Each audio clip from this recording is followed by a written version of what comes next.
ಪ್ರೀತಿಯ ವೀಕ್ಷಕರೇ, ನಿಮ್ಮೆಲ್ಲರಿಗೂ ನಮಸ್ಕಾರ. ನಾನು ಕೆಜೆ ಹಳ್ಳಿ ಸುರೇಶ್. ಮುಸ್ಲಿಂ ಸಮುದಾಯ ಬೆಂಗಳೂರಿನಲ್ಲಿ ಸಮಾವೇಶ ಮಾಡುವ ಮೂಲಕ ಕಾಂಗ್ರೆಸ್ ಪಕ್ಷಕ್ಕೆ ಎಚ್ಚರಿಕೆ ಕೊಡಲು ಸಮುದಾಯ ನಿರ್ಧರಿಸಿದೆಯಾ? ನಿಜ ಸ್ನೇಹಿತರೆ, ಮೇ 16ನೇ ತಾರೀಕು ಬೆಂಗಳೂರಿನಲ್ಲಿ ಅಖಂಡ ಮುಸ್ಲಿಂ ಸಮುದಾಯ ಬೃಹತ್ ಸಮಾವೇಶವನ್ನ ಬೆಂಗಳೂರಿನಲ್ಲಿ ನಡೆಸೋದಕ್ಕೆ ಸಿದ್ಧವಾಗ್ತಾ ಇದೆ.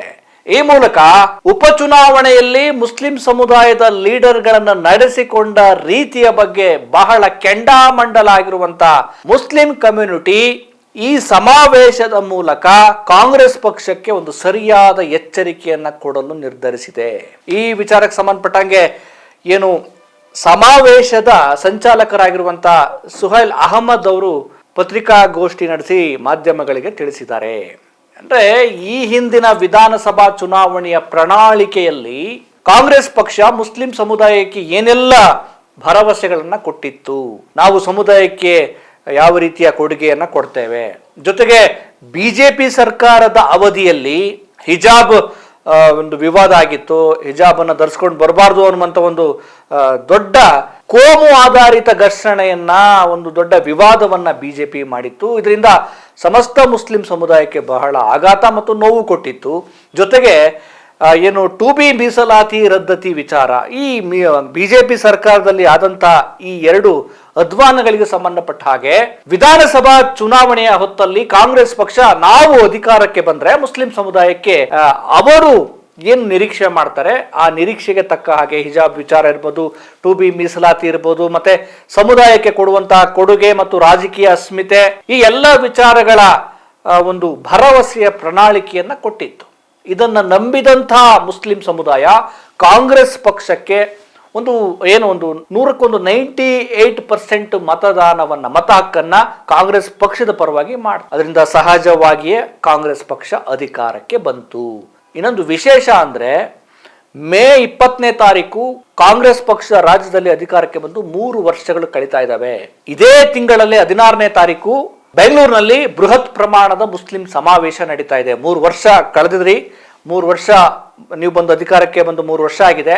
ನಮ್ಮ ಸಮುದಾಯಕ್ಕೆ ನೀವು ಭರವಸೆ ಕೊಟ್ಟಂತೆ, ಪ್ರಣಾಳಿಕೆಯಲ್ಲಿ ಹೇಳಿದಂತೆ ಏನ್ ಕೆಲಸ ಮಾಡಿದಿರಿ, ಏನೆಲ್ಲ ಸೌಲಭ್ಯ ಕೊಟ್ಟಿದ್ದೀರಿ, ಅಥವಾ ಯಾಕೆ ಕೊಟ್ಟಿಲ್ಲ, ಕೊಡದೇ ಇರುವಂತ ವಿಚಾರಗಳನ್ನ ಈಗ ಕೇಳುವಂತ ಒಂದು ಬೃಹತ್ ವೇದಿಕೆ ಈಗ ಮುಸ್ಲಿಂ ಸಮುದಾಯ ನಿರ್ಮಾಣ ಮಾಡ್ತಾ ಇದೆ.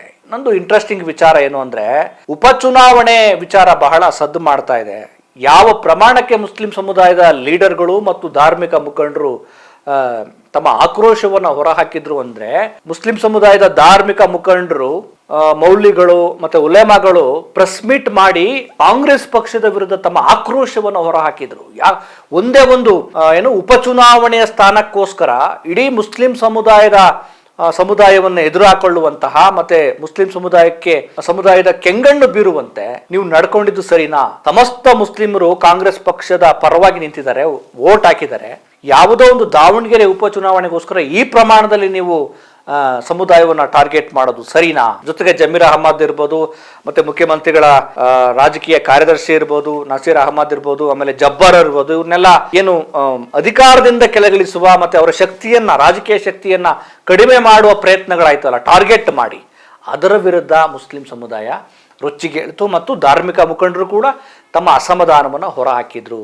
ಅಂದ್ರೆ ನೀವು ಈ ಸಮಾವೇಶದಲ್ಲಿ ನಮ್ಮ ಸಮುದಾಯಕ್ಕೆ ಮತ್ತು ನಮ್ಮ ಸಮುದಾಯದ ಲೀಡರ್ಗಳ ಬಗ್ಗೆ ನಡೆಸಿಕೊಂಡ ರೀತಿ, ಹೈಕಮಾಂಡ್ ಮತ್ತು ಕೆಲವು ಕಾಂಗ್ರೆಸ್ನ ಲೀಡರ್ಗಳು ನಡೆಸಿಕೊಂಡ ರೀತಿಯ ಬಗ್ಗೆ ನಮಗೆ ಅಸಮಾಧಾನವಿದೆ. ನೀವು ಇದೇ ರೀತಿ ಮಾಡಿದ್ರೆ ನಾವು ನಮ್ಮ ನಿರ್ಧಾರಗಳನ್ನ ಅಥವಾ ನಮ್ಮ ಸಮುದಾಯದ ಓಟ್ಗಳನ್ನ ಯಾರಿಗೆ ಹಾಕಬೇಕು ಅನ್ನೋ ನಿರ್ಧಾರವನ್ನ ನಾವು ಮಾಡ್ತೇವೆ ಅನ್ನುವಂತ ಒಂದು ರೀತಿಯ ಎಚ್ಚರಿಕೆಯ ಸಮಾವೇಶವೂ ಕೂಡ ಇದು ಆಗಿರುತ್ತೆ. ಹಾಗಾಗಿಯೇ ಮೇ 16ರಂದು ನಡೆಯುವಂತ ಈ ಸಮಾವೇಶ ಕೇವಲ ಸಮಾವೇಶ ಆಗಿರಲ್ಲ, ಅದು ಕಾಂಗ್ರೆಸ್ ಪಕ್ಷಕ್ಕೆ ಒಂದು ರೀತಿಯ ಎಚ್ಚರಿಕೆ ಕೊಡುವಂತ ಒಂದು ವೇದಿಕೆ ಆಗೋದ್ರಲ್ಲಿ ಯಾವುದೇ ಅನುಮಾನ ಇಲ್ಲ.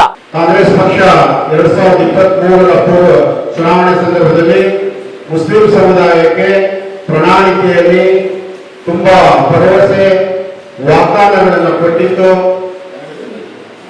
ಕಾಂಗ್ರೆಸ್ ಪಕ್ಷ ಅಧಿಕಾರಕ್ಕೆ ಬಂದು ಈ ಮೇ 20ನೇ ತಾರೀಕಿಗೆ 3 ವರ್ಷ ತುಂಬಲಿವೆ.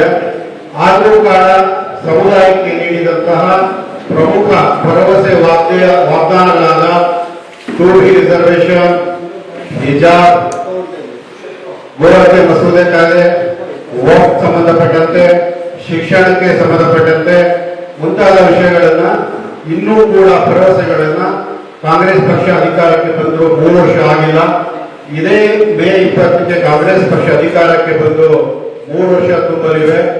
ಆ ಸಂದರ್ಭದಲ್ಲಿ ಮುಸ್ಲಿಂ ಸಮುದಾಯದ ಚಿಂತಕರು, ಕಾರ್ಯಕರ್ತರು, ಸಾಮಾಜಿಕ ಕಾರ್ಯಕರ್ತರು ಮತ್ತೆ ಧಾರ್ಮಿಕ ಗುರುಗಳ ಒಂದು ಕರ್ನಾಟಕ ರಾಜ್ಯ ಸಂಘಟನೆಗಳ ಒಕ್ಕೂಟ ಎಂಬ ಒಂದು ಅಡ್ಹಾಕ್ ಕಮಿಟಿ ಒಂದು 94 ಪುಟಗಳ ಕಾಂಗ್ರೆಸ್ ಪಕ್ಷ ಮುಸ್ಲಿಂ ಸಮುದಾಯಕ್ಕೆ ನೀಡಿರುವಂತಹ ಭರವಸೆಗಳ ಸಂಬಂಧ ಒಂದು ವಿಸ್ತೃತವಾದ ವರದಿನ ಸಿದ್ಧಗೊಳಿಸಿದೆ.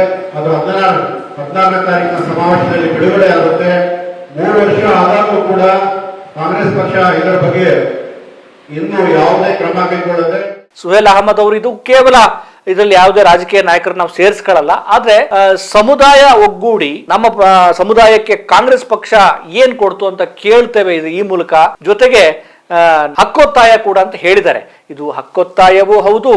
ನೀವು ನಮ್ಮ ಮಾತನ್ನ ಕೇಳದೇ ಇದ್ರೆ, ಕೊಟ್ಟ ಮಾತಂತ ನಡೆದುಕೊಳ್ಳದೆ ಇದ್ರೆ, ನಾವು ನಿಮಗೆ ಸರಿಯಾದ ಪಾಠವನ್ನು ಎಚ್ಚರಿಕೆಯನ್ನು ಕೊಡುವವರಿದ್ದೇವೆ ಅನ್ನುವ ದೊಡ್ಡ ಸಂದೇಶವನ್ನ ಈ ಸಮಾವೇಶದ ಮೂಲಕ ಕೊಡೋದಿಕ್ಕೆ ಸಮಸ್ತ ಮುಸ್ಲಿಂ ಸಮುದಾಯ ರೆಡಿ ಆಗಿದೆ. ನೋಡೋಣ ಈ ಸಮಾವೇಶದ ನಿರ್ಣಯಗಳನ್ನ ಕಾಂಗ್ರೆಸ್ ಸರ್ಕಾರ ಗಂಭೀರವಾಗಿ ತೆಗೆದುಕೊಳ್ಳುತ್ತಾ ಅಥವಾ ತೆಗೆದುಕೊಳ್ಳಲೇಬೇಕಾಗುತ್ತೆ. ಯಾಕೆಂದ್ರೆ ಕರ್ನಾಟಕದಲ್ಲಿ ಈಗಾಗಲೇ ಸುಮಾರು ಒಂದು ಮುಸ್ಲಿಂ ಪ್ರಾಬಲ್ಯ ಬರುವ 10, 12, 13ಕ್ಕೂ ಹೆಚ್ಚು ಕ್ಷೇತ್ರಗಳಿದ್ದಾವೆ.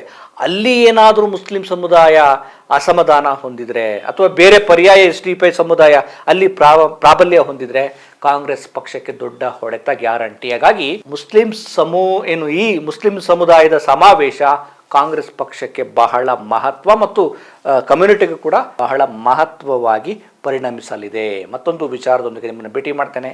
ನಮಸ್ಕಾರ.